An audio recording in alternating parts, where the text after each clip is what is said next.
Okay. Okay, so what we're going to do now is we're actually going to print our shirt, or in this case our onesie, and I've got everything set up here ready to go. This is my platen, like we talked about in the previous video. The platen is covered with clear contact paper that's wrapped around. You'll see I cut these curved corners. That makes it much, much easier to slide in and out of your t-shirt. And also the clear contact paper, I cut slits in the paper and folded it over, and that helps to give a smooth edge for sliding in and out of the t-shirt. This has, actually I put the quilt basting spray on this one, just to see how it works, and it works great. So this is tacky to the touch and ready to go. And the next thing we need to do is we need to get our screen ready to line up. So what this is about is making sure everything is centered. I want my design to be on the center of the t-shirt, and I like it to be at the chest height, or you see where the underarm seam is. That's a good place. If I have a bigger design, for instance a word that would go across here, I still would want to keep that fairly small, because you have to remember that anything that goes over here is going to be hidden under the arm. So I tend to prefer small, this is my preference, I prefer smaller designs that are located on the chest area. That is, everybody will be able to see it there. Also, I need to find out where the center of that design is so that I can line it up. And the way I did that, this is not the center of the screen, but the center of my design. I have a little chick design in here, and what I did is I took this ruler and lined up, in this case I lined it up, he's got a tuft of hair and a beak, and I used that as my center mark. Just kind of eyeballed it, and then made these marks. Now I have another design here, and I'll show you exactly what I did. This is a design that Lynn made called Chirp, and it's got a very prominent center line. So I'm going to use my ruler, and you can see I'm lining it up with the center of that tree limb, or tree trunk. It is not the center of the screen necessarily. And I'm just going to make two black marks with my Sharpie on the tape, and that shows me where my center is. So now my screen is ready to go, my platen is ready to go, I have my paint ready here, and I also have, I'm using the smaller spatula scraper. So I'm going to open up the onesie. Can I ask you a question? Yes, please. You prefer to use the scrapers. I know in my other videos I always use the sponge brushes, but you like the scrapers better for the t-shirt printing. Correct, and the reason why is this. When we do this, we're going to do a step called flooding. Flooding is getting the paint into the mesh of the screen. That layer of paint is not on the t-shirt yet. The next layer of paint we do will push the flooded layer onto the t-shirt. And I find that the scrapers are better for that because you can press a little more firmly with them and push the paint through the shirt, or through the screen, instead of, the foam brushes tend to be a little more flexible than I'd like for that purpose. They're squishy. They're squishy. So I'm going to take my platen, and this is going to stretch the shirt just a little bit.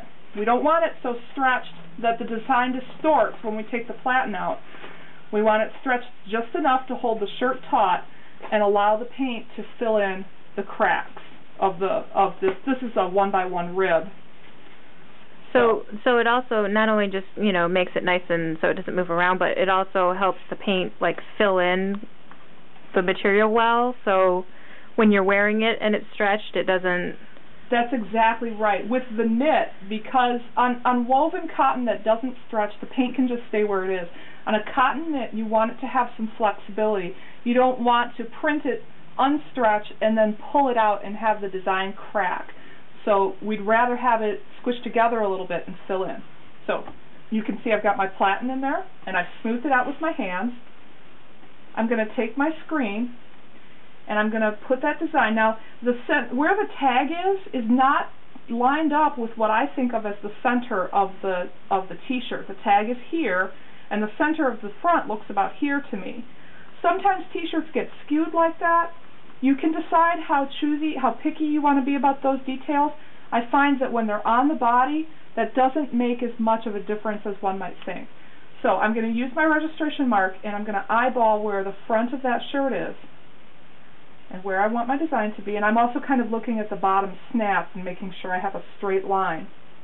Then what I'm going to do is use pieces of painter's tape to put the screen in place. Remember that I said for t-shirt printing we like things to be a little more precise than maybe art fabric, and part of that includes holding the screen in place. With professional t-shirt equipment, the screens are held very tightly so that nothing moves at all. I find that the tape is just enough to do what I want, and we'll be able to pull this up and move on to a next shirt. So we've got the tape set, the platen is in. I'll move this out of the way, and we're ready to go. Now, the first thing, we're going to think of the space above this as the well. I know when Lynn works with her foam brushes, she likes to just put the paint over the whole design and then squish it around. And also, I'm using a lot more paint than you might think I would need for this little design.